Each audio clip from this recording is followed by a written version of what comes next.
사도신경으로 신앙 고백 드림으로 새벽 예배 시작합니다. 전능하사 천지를 만드신 하나님 아버지를 내가 믿사오며 그 외아들 우리 주 예수 그리스도를 믿사오니 이는 성령으로 잉태하사 동정녀 마리아에게 나시고 본디오 빌라도에게 고난을 받으사 십자가에 못 박혀 죽으시고 장사한 지 사흘 만에 죽은 자 가운데서 다시 살아나시며 하늘에 오르사 전능하신 하나님 우편에 앉아 계시다가 저리로서 산자와 죽은 자를 심판하러 오시리라. 성령을 믿사오며 거룩한 공회와 성도가 서로 교통하는 것과 죄를 사하여 주시는 것과 몸이 다시 사는 것과 영원히 사는 것을 믿사옵나이다. 아멘. 이 아침에 우리에게 주시는 하나님의 말씀은 사사기 9장 46절에서 57절 말씀까지입니다. 사사기 9장 46절에서 57절 말씀까지. 우리 말씀 찾으셨으면 한 목소리로 같이 읽습니다. 세겜 망대의 모든 사람들이 이를 듣고 엘브릿 신전의 보루로 들어갔더니 세겜 망대의 모든 사람들이 모인 것이 아비멜렉에게 알려짐에 아비멜렉 및 그와 함께 있는 모든 백성이 살몬산에 오르고 아비멜렉이 손에 도끼를 들고 나뭇가지를 찍어 그것을 들어 올려 자기 어깨에 메고 그와 함께 있는 백성에게 이르되 너희는 내가 행하는 것을 보나니 빨리 나와 같이 행하라 하니 모든 백성들도 각각 나뭇가지를 찍어서 아비멜렉을 따라 보루 위에 놓고 그것들이 얹혀 있는 보루에 불을 놓음에 세겜 망대에 있는 사람들이 다 죽었으니 남녀가 약 1000명이었더라. 아비멜렉이 데베스에 가서 데베스에 맞서 진치고 그것을 점령하였더니 성읍 중에 견고한 망대가 있으므로 그 성읍 백성의 남녀가 모두 그리로 도망하여 들어가서 문을 잠그고 망대 꼭대기로 올라간지라. 아비멜렉이 망대 앞에 이르러 공격하며 망대의 문에 가까이 나아가서 그것을 불사르려 하더니 한 여인이 맷돌 밑짝을 아비멜렉의 머리 위에 내려 던져 그의 두개골을 깨뜨리니 아비멜렉이 자기의 무기를 든 청년을 급히 불러 그에게 이르되 너는 칼을 빼어 나를 죽이라. 사람들이 나를 가르쳐 이르기를 여자가 그를 죽였다 할까 하노라 하니 그 청년이 그를 찌르매 그가 죽은지라. 이스라엘 사람들이 아비멜렉이 죽은 것을 보고 각각 자기 처소로 떠나갔더라. 아비멜렉이 그의 형제 70명을 죽여 자기 아버지에게 행한 악행을 하나님이 이같이 갚으셨고 또 세겜 사람들의 모든 악행을 하나님이 그들의 머리에 갚으셨으니 여룻바알의 아들 요담의 저주가 그들에게 응하니라. 아멘. 오늘은 함께 읽으신 사사기 9장 46절에서 57절 말씀을 중심으로 실패로 끝난 왕정이라는 제목의 말씀으로 잠시 은혜를 나누겠습니다. 기드온의 첩의 아들인 아비멜렉은 세겜에서 스스로 왕이 되었습니다. 그리고 이 일을 위해서 그는 기드온의 70명의 아들을 살해하는 끔찍한 악을 저질렀고 여기에 세겜 사람들은 적극 동참함으로써 같은 악을 행하게 됩니다. 그렇지만 아비멜렉과 세겜 사람들의 연합은 결코 오래가지 못했습니다. 세겜 사람들은 아비멜렉에게 또 반기를 들게 되고 이에 아비멜렉과 세겜 사람들 사이에 전쟁이 벌어집니다. 그리고 이 전쟁에서 결국 세겜 사람들은 패하게 되고 성은 무너지고 맙니다. 오늘 말씀은 이 전쟁 이후에 남아있던 세겜 사람들의 일로부터 시작됩니다.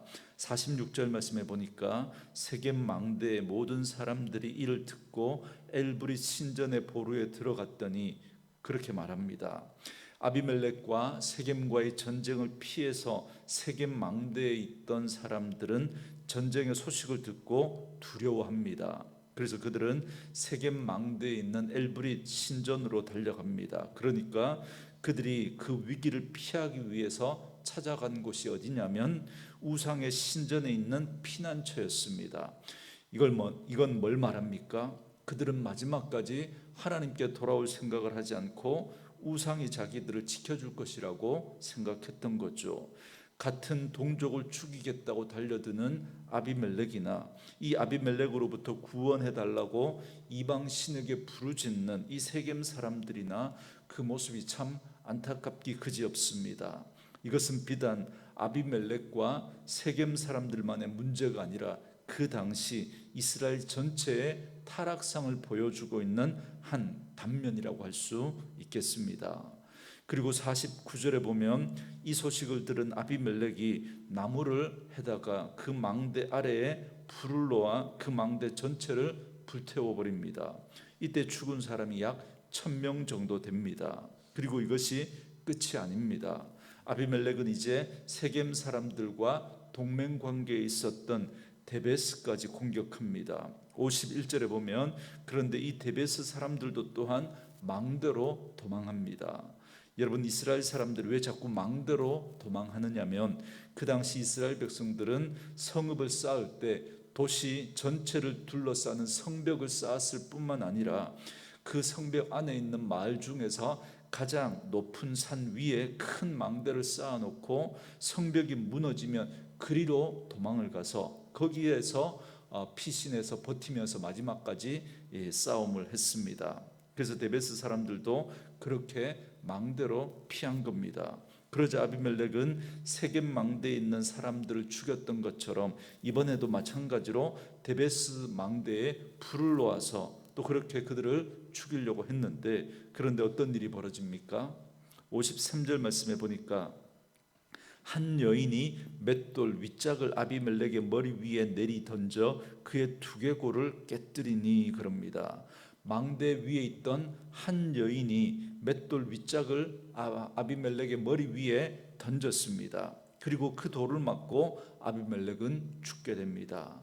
아비멜렉의 죽음으로 인해서 악으로 연합했던 아비멜렉과 이 세겜 사람들이 모두 다 심판을 받게 됩니다. 이는 오늘 본문 앞에 20절에 나오는 요담이 한 비유로 그렇게 이야기를 하면서 선포했던 그 심판의 메시지가 그대로 이루어진 겁니다.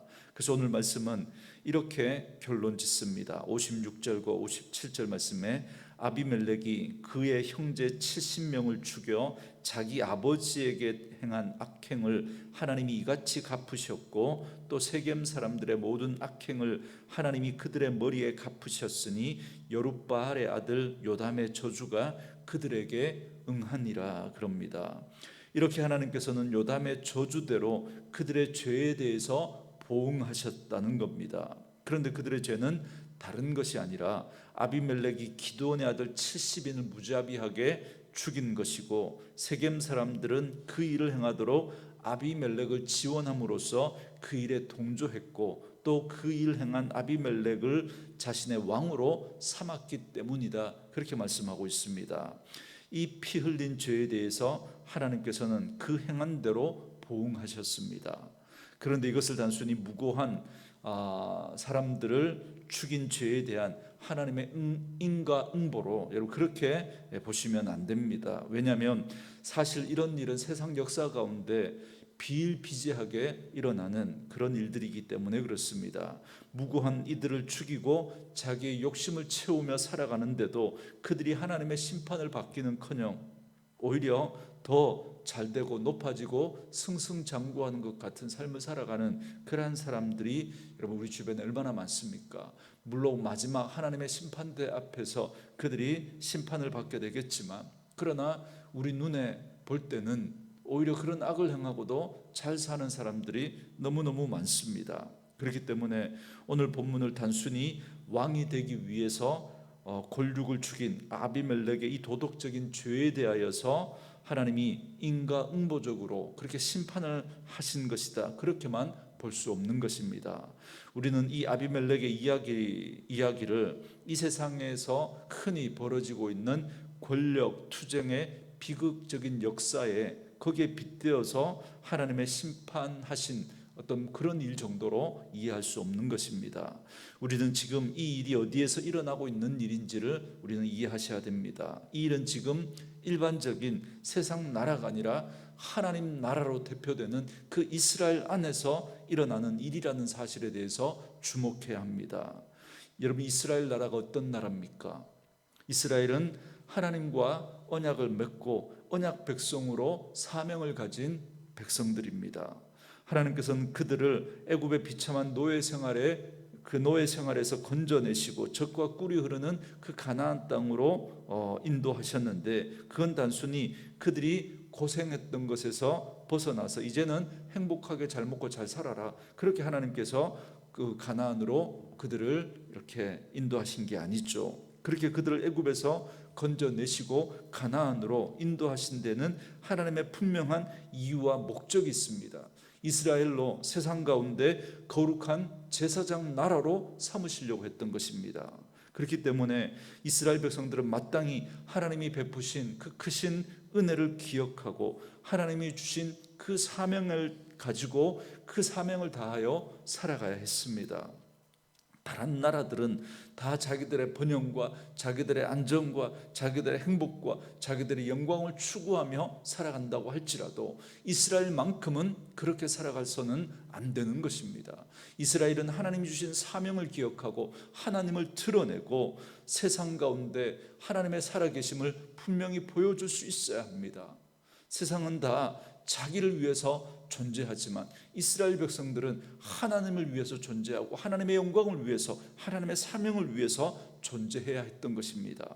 그런데 이스라엘이 하나님이 주신 구원의 은혜와 하나님이 주신 그 사명을 다 잊어버리고 다른 세상 나라와 조금도 다를 바 없이 자기들의 번영과 자기들의 안정과 자기들의 행복만을 위해서 살아가고 있습니다. 그래서 아비멜렉은 자기 야망을 위해서 왕이 되려고 했고, 세겜 사람들도 자기의 행복과 안녕을 위해서 이 아비멜렉이면 되겠다 생각했던 거죠. 자기의 지역적인 연고도 있고 자기의 욕심들을 채워줄만 하기 때문에 그가 하나님의 뜻과 상관없이 그런 악을 저지르는 것도 전혀 문제 삼지 않았습니다. 특별히 기드온의 그 첩의 아들인데 그 기드온의 그 아들, 자기에게는 배다른 형제들이죠. 다 죽여버리는, 하나님이 기드온의 집안을 통해서 하나님이 어떻게 이스라엘을 구원하고 인도하셨는데 그걸 다 잊어버리고 그 악행을 행한 그것마저 그들은 무시해버렸습니다. 상관없다는 겁니다. 내게 행복을 안겨다 줄 수 있다면, 내 욕심을 채워줄 수만 있다면.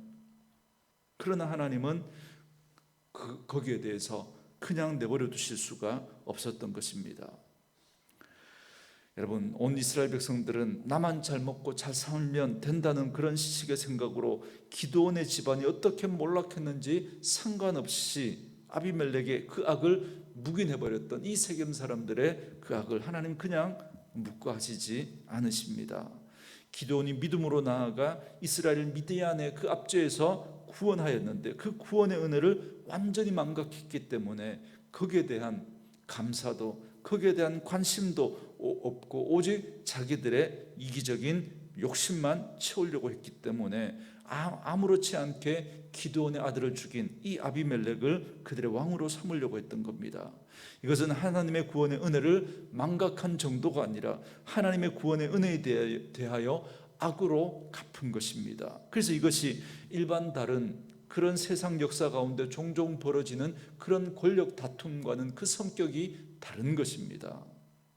그러므로 하나님께서 이런 그들을 결코 가만히 놔두실 수가 없었던 거죠. 그래서 아비멜렉과 세겜 사이에 악한 신을 보내서 서로 치고받고 싸우게 하셔서 결국 아비멜렉이 세겜 사람들을 심판하고 그 다음에 이 아비멜렉도 하나님이 심판하게 되는 것입니다. 그러므로 하나님의 백성인 우리 성도들이, 그리고 우리 교회가 하나님이 우리를 부르신 구원의 목적을, 구원의 그 은혜를 잊어버리고 하나님이 주신 그 사명과 목적을 망각하고 우리가 살아간다면 하나님은 결코 그것을 그냥 좌시만 하고 있지 않으실 것입니다. 그래서 우리가 하나님은 로마서 2장 6절 말씀처럼 각 사람이 행한 대로 보응하시는 하나님이시다, 그렇게 말씀합니다. 주님을 사랑하고 주의 복음을 위해서 고난받고 참고 선을 행한 자에게는 반드시 영생으로 갚으시지만 하나님께서 끊임없이 말씀하심에도 불구하고 은혜를 베풀어 주심에도 불구하고 회개케 하시는 그런 기회를 허락하심에도 불구하고 그들이 끝내 회개하지 않고 거부하면 결국 하나님께서는 그들을 심판하실 수밖에 없는 것입니다. 하나님께서 그러므로 우리는 반드시 이 사실을 기억해야 합니다. 우리가 은혜 받은 자임에도 불구하고 하나님의 부르심을 받은 교회임에도 불구하고 세상 사람들과 똑같이 살아간다면 여러분 거기에는 분명히 하나님의 큰 진노와 심판이 따를 수밖에 없습니다. 어제 주일 설교 말씀으로 적용하면 하나님이 베풀어 주신 그 은혜에 대해서 우리가 바르게 반응하며 살아야 하는데 그 은혜를 받았음에도 불구하고 그 은혜 앞에 바르게 반응하지 못하고 내 욕심만 위해서 살아간다고 하면 오히려 하나님이 우리에게 베풀어 주셨던 그 은혜와 그 복이 오히려 우리에게 화가 될 수 있다는 사실을 분명히 기억하셔야 합니다. 우리가 하나님을 모르는 세상 사람들이라면 그렇게 살아도 하나님 그냥 내버려 두실 수 있습니다. 그렇지만 우리가 어떤 사람입니까? 예수님이 우리를 구원하시기 위해서 십자가에서 어떤 대가를 치르셨습니까? 그런 은혜와 그런 구원을 받았다면 이제 우리는 다른 삶을 살아야 하는 거죠. 하나님이 우리에게 세상 사람들과는 다른 삶을 기대하고 계십니다. 그래서 오늘도 우리는 우리의 삶을 통해서 내 욕심과 내 야망과 내 성공만을 위해서 살아가는 자들이 아니라 우리를 구원하신 하나님의 그 구원의 은혜를 우리는 늘 기억하고 하나님이 우리를 부르신 그 부르심의 목적, 우리의 사명을 기억하고 오늘도 그 부르심에 합당한 삶을 살아가는 저와 여러분들의 삶이 되어져야 할 줄 믿습니다. 그래서 왕이신 그 하나님의 통치에 온전히 복종하고 세상 가운데 구별된 모습을 통해서 우리는 세상 가운데 하나님을 드러내는 그런 선하고 또 매력 있는 그런 그리스도인의 삶을 살아가는 저와 여러분 되어줄 수 있기를 주의 이름으로 축원합니다. 오늘 주신 말씀 묵상하시면서 이 찬양 들으시고 함께 기도하는 시간 갖겠습니다.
사랑으로 품어주셔도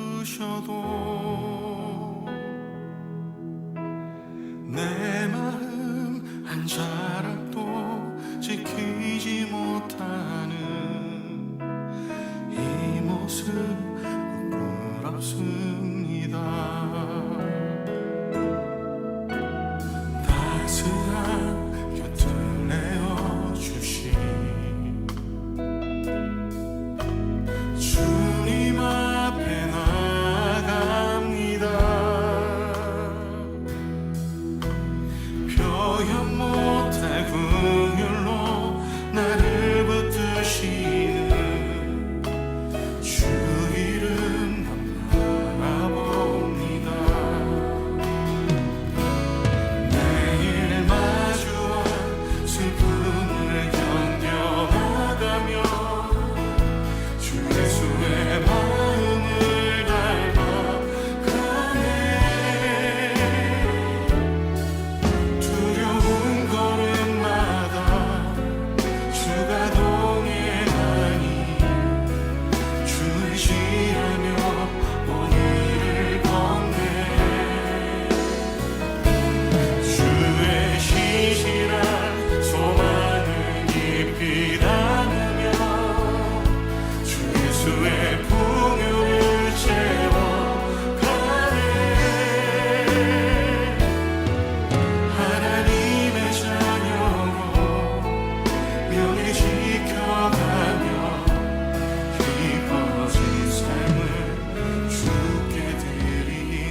따스한 곁을 주시 따스한 곁을 내어주시 주님 앞에 나갑니다. 표현 못할 긍휼로 나를 붙드시는 주 이름 바라봅니다. 매일 마주한 슬픔을 견뎌나가며 주 예수의 마음을 닮아가네. 두려운 걸음마다 주가 동행하니 주를 지하며 오늘을 건네.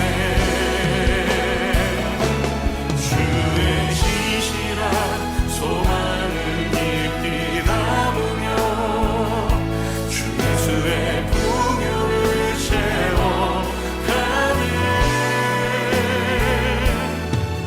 하나님의 자녀로 명예 지켜가며 깊어진 삶을 주께 드리네. 매일 마주한 슬픔을 견뎌나가며 주 예수의 마음을 닮아가네. 두려운 걸음마다 주가 동행하니 주를 지하며 오늘을 건네. 주의 시시한 소망을 깊이 담으며 주 예수의 풍요를 채워가네. 하나님의 자녀로 명예 지켜가며 깊어진 삶을 주께 드리네. 매일 마주한 슬픔을 견뎌나가며 주 예수의 마음을 닮아가네. 두려운 걸음마다 주가 동행하니 주를 지하며 오늘을 건네. 주시지